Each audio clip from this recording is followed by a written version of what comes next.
नमस्ते। आप सभी से अनुरोध है कि कृपया हमारे चैनल को सब्सक्राइब करें, वीडियो को लाइक भी अवश्य कर लें। बड़े ज़बरदस्त सीन्स चल रहे हैं इस समय जंतर मंतर पे, और अभी भी किसी की समझ में नहीं आ रहा है कि आखिरकार हो क्या रहा है। मेरी समझ में तो शुरू से ही आ रहा है कि आखिरकार हो क्या रहा है, और मैंने जो 4 प्रकरण आपको कल बताए थे उससे अधिक कुछ भी नहीं है।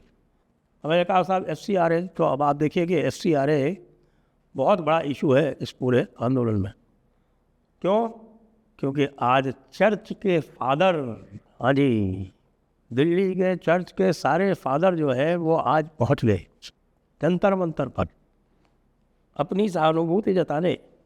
सारे के सारे पादरी, यानी कि आप देखिए कि कोई संत महात्मा पुरोहित नहीं पहुंचे, कोई इमाम और आलिम उलमा भी नहीं पहुंचे, लेकिन चर्च के फादर सारे के सारे पहुंच गए।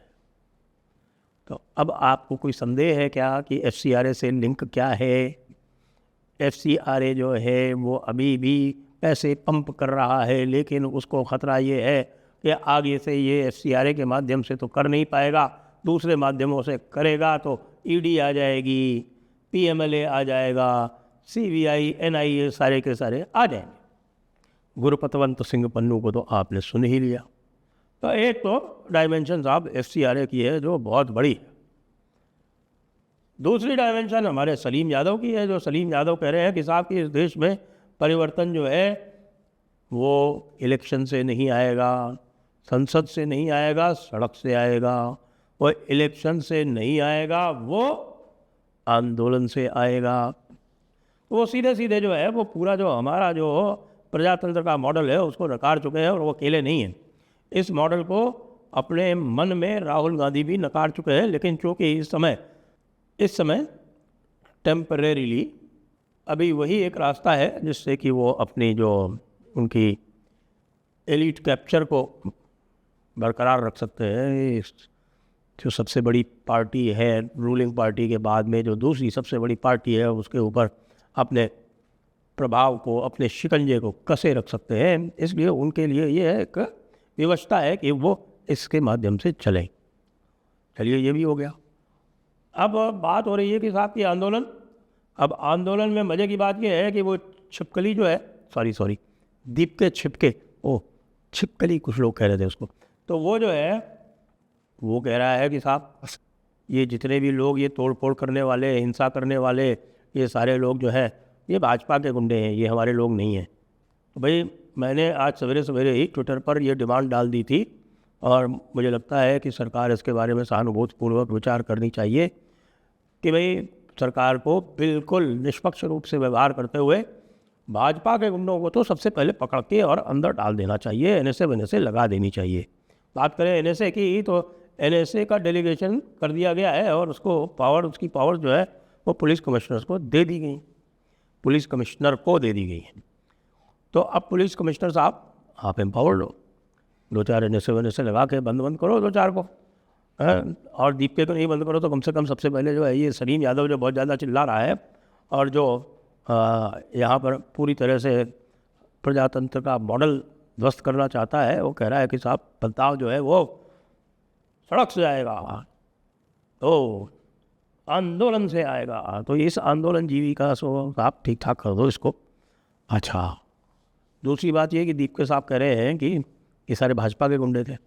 अब वो बहुत सारे भाजपा के गुंडे, मुझे बताया गया कि वो गिरफ्तार हैं, और उनको छुड़ाने के लिए दीपके के जो बॉस हैं, या उनको मेंटर गाइड कुछ भी कह लीजिए, उनके सब कुछ है वो, यानी कि केजरीवाल जी, वो केजरीवाल उन्हीं गुंडों को छुड़ाने के लिए बैठे हुए हैं मंदिर मार्ग पुलिस स्टेशन पर। अब मेरी समझ में नहीं आ रहा है कि भाई ये किसके गुंडे, यदि भाजपा के गुंडे हैं तो केजरीवाल जी उनको छुड़ाने के लिए क्यों बैठे हुए हैं, और यदि वो केजरीवाल के गुंडे हैं तो फिर ये छिपके और छिपकली ये जो है वो उनको भाजपा के गुंडे क्यों कह रहा है? मतलब ये तो माना कम से कम छिपके ने कि गुंडे तो हैं।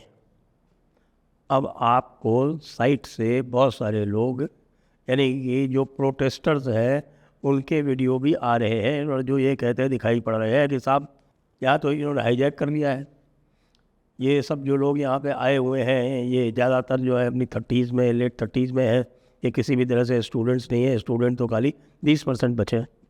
तलवार वाले निहंग भी पहुँच गए, सुना बंगला साहब गुरुद्वारा में, वहाँ भी कुछ जमावड़ा हो रहा है। तो मज़े की बात यह है कि ये बंगला साहब गुरुद्वारा जो था, ये महाराजा जय सिंह ने गुरु तेग बहादुर को भेंट किया था, और अब वहाँ पर इस तरह के आतंकवादियों का जमावड़ा हो रहा है जो अपनी तलवारें लेके यहाँ भी टहल रहे हैं।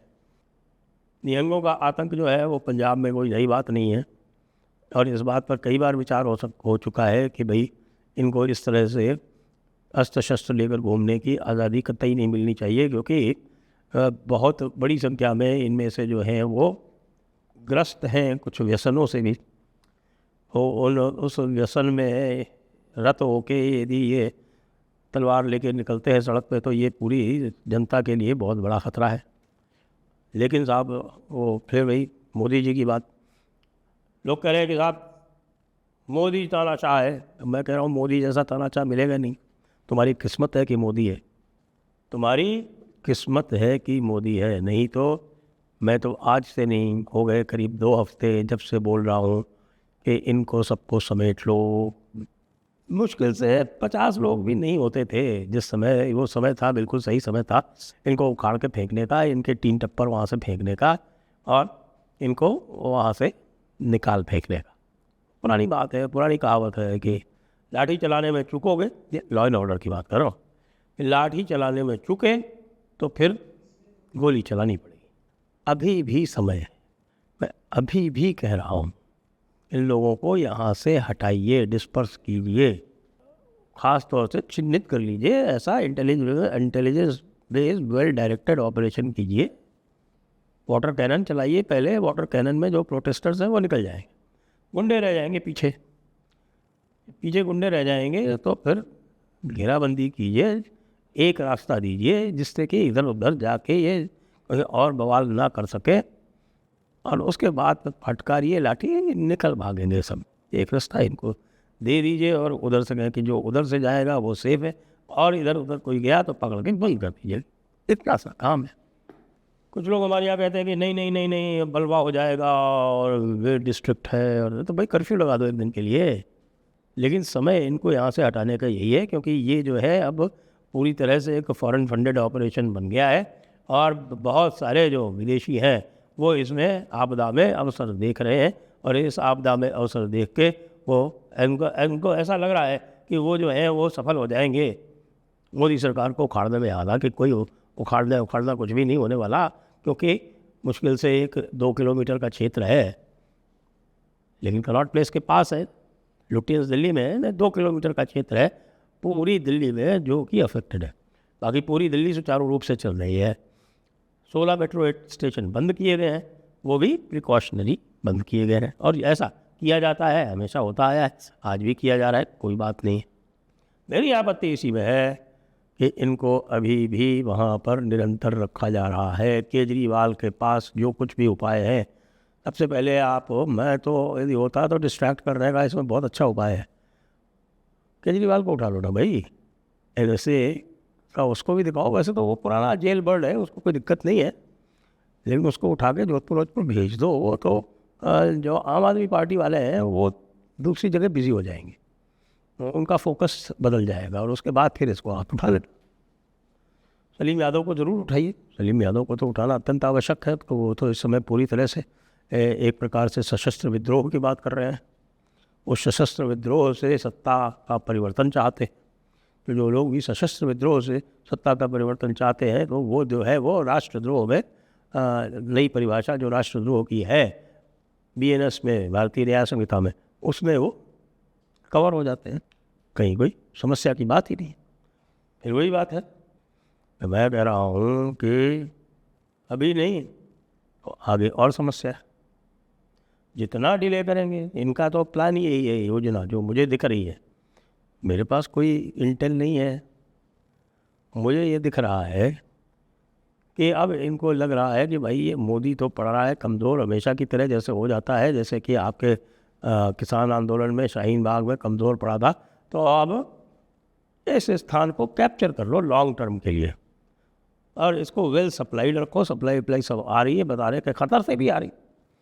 कतर से स्विगी के ऑर्डर्स दिए जा रहे हैं कि हाँ भाई, कतर से फ़ोन आया कि 500 बर्गर पहुंचा दो। किसको देना है साहब? जो भी मिले आपको सामने, जिसके हाथ में कुछ खाने पीने को ना हो, उसके हाथ में दे देगा। तो जो कतर से फाइनेंस हो रहा है, और जब आपके यूएसए से फाइनेंस हो रहा है, दूसरी जगहों से, चाइना भी है इसमें। मैंने तो FCRA की बात की।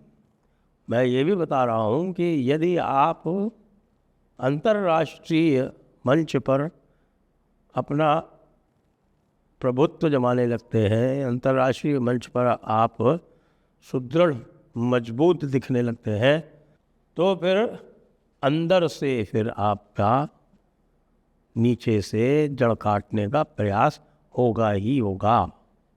चाइना का इंटरेस्ट भी है, यूएसए का भी इंटरेस्ट भी है, और हमारे भाईजान लोगों का तो परमानेंट इंटरेस्ट है। आप भी जानते हैं, हमारी फर्स्ट कॉलम जो है 0.5 फ्रंट, वो तो है ही है। जैसा कि मैंने कहा कि आरंभ से कर देना चाहिए था।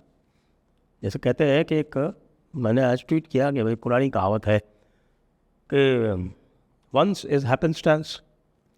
एक बार कोई आपके साथ किसी ने गलत काम कर दिया तो दैट इज़ हैपेंस्टेंस हो जाता है। Second time is coincidence, and third time is enemy action.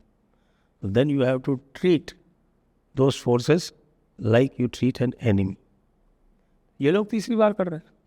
और जहाँ तक आपका स्वयं का सवाल है, तो first time we were caught unawares, हमारे पास सूचना नहीं थी, चलो यस। सेकेंड टाइम वो कंस्पिरेसी थी, कंस्पिरेसी भाई, वी वर कॉट अनअवेयर्स भी एक कहीं तो प्लानिंग हुई होगी, लेकिन सेकेंड टाइम साहब it was a big conspiracy साहब, फॉरेन कंस्पिरेसी, ऑब्वियसली आपको पता नहीं चला। And if it happens a third time, तो भाई साहब it is pure incompetence, nothing else. तो अपने आप को इस चार्ज से बचाइए और इन लोगों का वो इलाज कीजिए जो हम सब आपको कई दिनों से सुझाव दे रहे हैं। अब देरी ना कीजिए। जय हिंद, जय भारत, वंदे मातरम।